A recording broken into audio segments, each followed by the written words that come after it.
PlayStation, a name synonymous with gaming innovation, and Sony, a juggernaut of multimedia hardware and entertainment. There are waiting lists and tickets just to stand in line and get a chance to buy PlayStation 2. That is PlayStation 2, the hottest game to hit the market. Now, what if I told you that in the early 2000s, these gaming and multimedia worlds collided in a way you might not expect? Enter the PSX.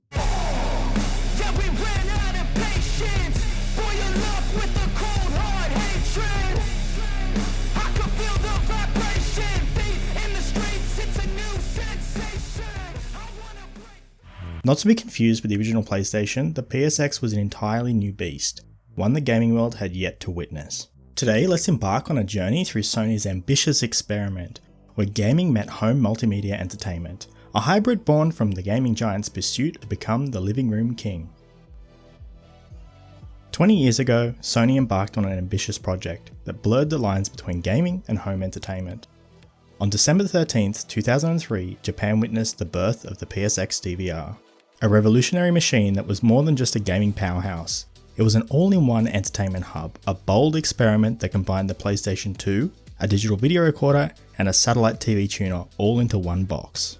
If you're hearing the name PSX and feeling a little confused, thinking we are talking about the original PlayStation, that's understandable. In fact, the name was officially adopted by Sony for a short time, due to Sony wishing to distance the PlayStation project from the failed enterprise with Nintendo in the early 90s. Sony initially branded the original PlayStation as PlayStation X, or PSX for short. This led the PlayStation 1 to be colloquially known outside of Japan as the PSX. This moniker echoed the MSX, a home computer standard sold by Sony and other companies throughout the 1980s. This historical nod can sometimes cause confusion as to which device is being referred to when we mention the PSX. However, moving forward, when we talk about the PSX, we'll be referring to the PS2 variant from 2003. Maybe Sony were just channeling Elon Musk from the future and wanted the PSX DVR to be the everything console. Initial sales of the console were very strong, with Sony selling a whopping 100,000 units within the first week. You have to remember this was a soft domestic only launch in 2003, so 100,000 units is fairly impressive for a console that is essentially a cross-sell to an already established system. PSX, however, wasn't just a gaming console. With a fully functional digital video recorder, it could tune analog VHF, CAT-V, and satellite broadcasts, as well as featuring composite and S-video input for VHS and Laserdisc dubbing to both DVD and media players such as the PSP, as well as recording to its own internal hard drive, which was a huge selling point for the time. Additionally, there are two generations of the PSX, commonly referred to as PSX1 and PSX2. Generation 1 consoles are 000 and 100 series units, for example the DESR 5000 and 5100. Moreover, Gen 2 are the 500 and 700 revisions respectively.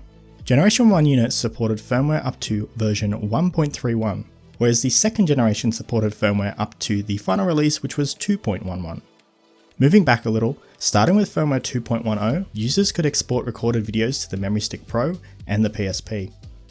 This feature wasn't on earlier models due to the lack of hardware encoding and subsequent firmware not being released for them.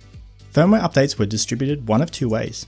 The first way was via Sony's now defunct online update server, and the second method was via physical update CDs that you could special order directly from Sony. Sadly, the update CD-ROM delivery service ended on February 28, 2014, with the hardware repair services ending sometime earlier in 2013. On top of that, the PSX also debuted Sony's new cross-media bar interface. This was the precursor to what we now see on most modern Sony and PlayStation devices, including the PS3, PS4, and certain Bravia televisions and Blu-ray players. The PSX was an I/O powerhouse for the time, featuring the mentioned video inputs and outputs, including D-terminal for plug-and-play component video and other features, as well as built-in Ethernet, USB ports, Memory Stick Pro card reader, and on the later 7000 series, they even had FireWire. The system also had your standard PS2 features as well, such as 2 controller ports, IR remote receiver, EE and GS chips on board for PS2 game support, with the added feature of double the original PS2's RD RAM, with the PSX loaded up with 64MB of memory. This was to support the XMB interface as well as running PS2 games as well. On top of that, the PSX's EDO RAM is 4 times larger than that of the PS2 at a huge 8MB. Remember, this was 2003.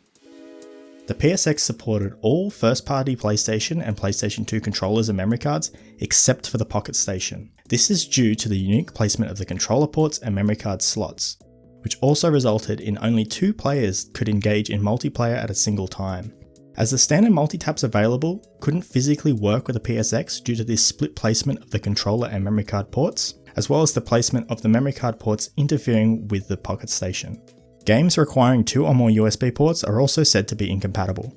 The PSX came in 9 retail configurations during its lifespan, with the 5000 series having an embossed logo, and the 7000 series having a coloured logo and a rear LED strip, as well as other cosmetic and hardware additions.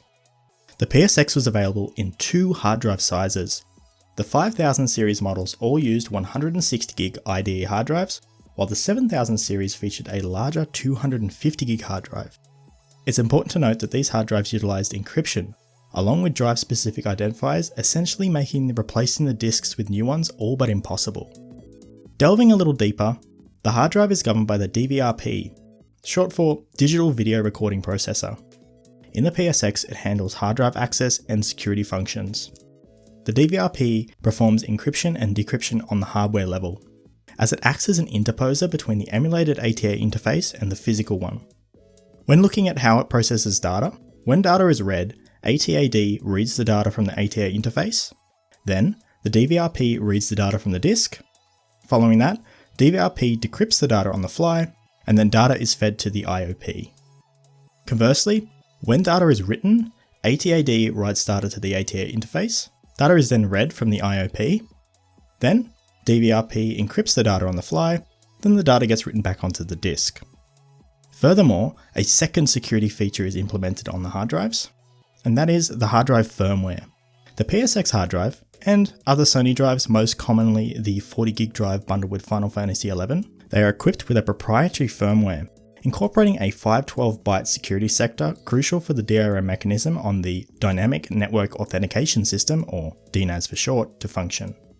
Upon powering on the PSX, this data becomes essential, as the hard drive DNAS ID plays a crucial role in the encryption key responsible for encrypting and both decrypting the data stored on the disk. This also explains the incompatibility with standard hard drives on the PSX, as the DVRP requires the presence of hard drive keys to initiate and perform various functions. It's also possible that the PSX undergoes verification of the drive to ensure the presence of other Sony custom features. As we mentioned just a moment ago, Sony did actually release other drives that had compatible features. However, utilising an official PS2 hard drive involves additional steps, due to the differences in sizes and partitioning schemes. This results in the unavailability of DVR functions because there isn't sufficient space for a DVR partition. It's important to note that on the PSX2, so the 500 and 700 revisions of the console, consoles require the presence of a DVR partition to even boot. Consequently, these consoles cannot boot from a 40GB PS2 drive.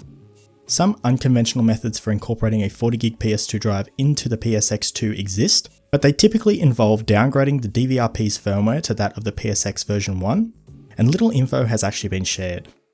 Just an additional note here, there is currently one IDE drive emulator said to be compatible with the DVRP, and also an alleged custom system firmware being developed to circumvent the DVRP entirely.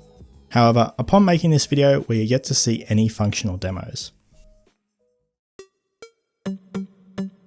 The PSX implements a rather unique optical drive, with essentially 2 drives in one. There are 2 sides to the optical drive, and indeed the entire machine as a whole.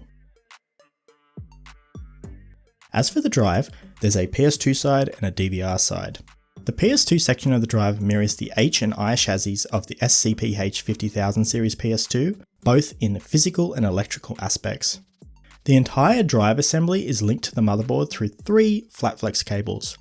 One serves as an IDE connection to the dedicated drive board for the DVR section, another supplies power and also connects the PS2 section's sled motor to the motherboard, as that is directly controlled by the motherboard, and the third cable links the KHS400C PS2 section optical pickup to the motherboard, as it too is under direct control of the PS2 section of the main board. What's really interesting is this spindle motor is constantly regulated by the dedicated DVR section electronics via IDE, even when the console's in PS2 mode.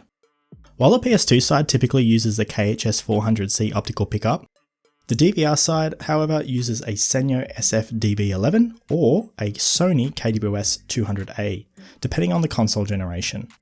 An important note here, in DVR mode, which is the default boot mode for the PSX by the way, upon inserting a disc, the console initiates a verification process using the DVR side optical pickup.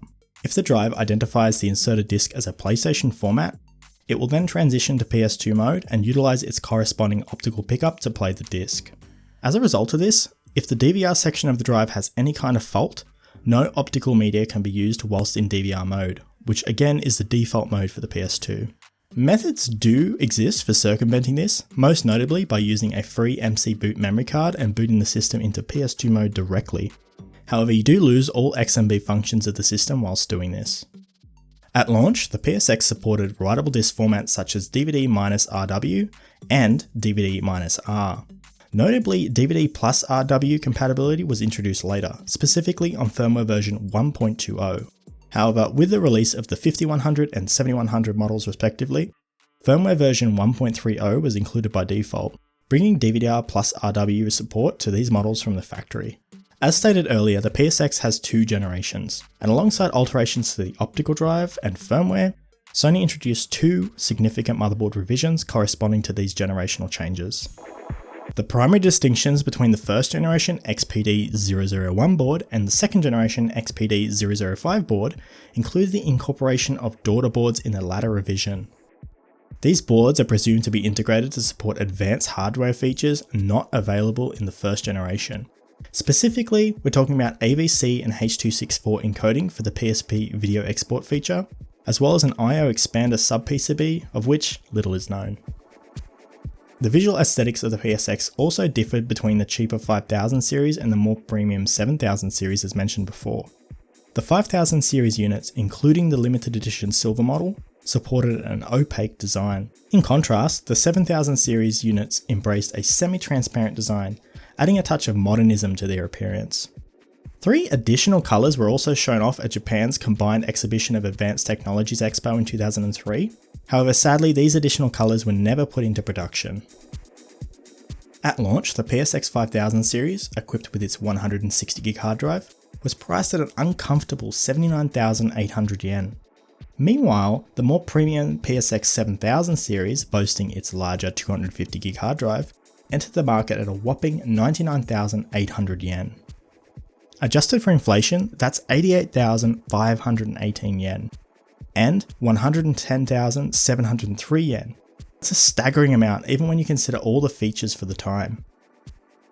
As expected, due to these high costs, it led to poor sales after the initial release, prompting Sony to cancel plans for an international release. Due to all this, just 2 years later, in 2005, the PSX bid farewell to Japan and the world, with after-sales support ending a little over 8 years later in February 2014.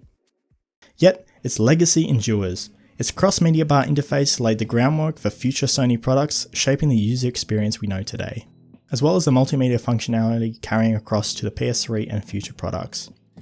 The PSX may not have dominated the market, but it was a bold step in the fusion of gaming and multimedia. This is a reminder that innovation sometimes comes with a risk. As we reminisce about this unique console, let's appreciate the PSX for being a trailblazer in the evolution of entertainment systems. And there you have it. That's the end of my little documentary on the PSX for its 20th birthday.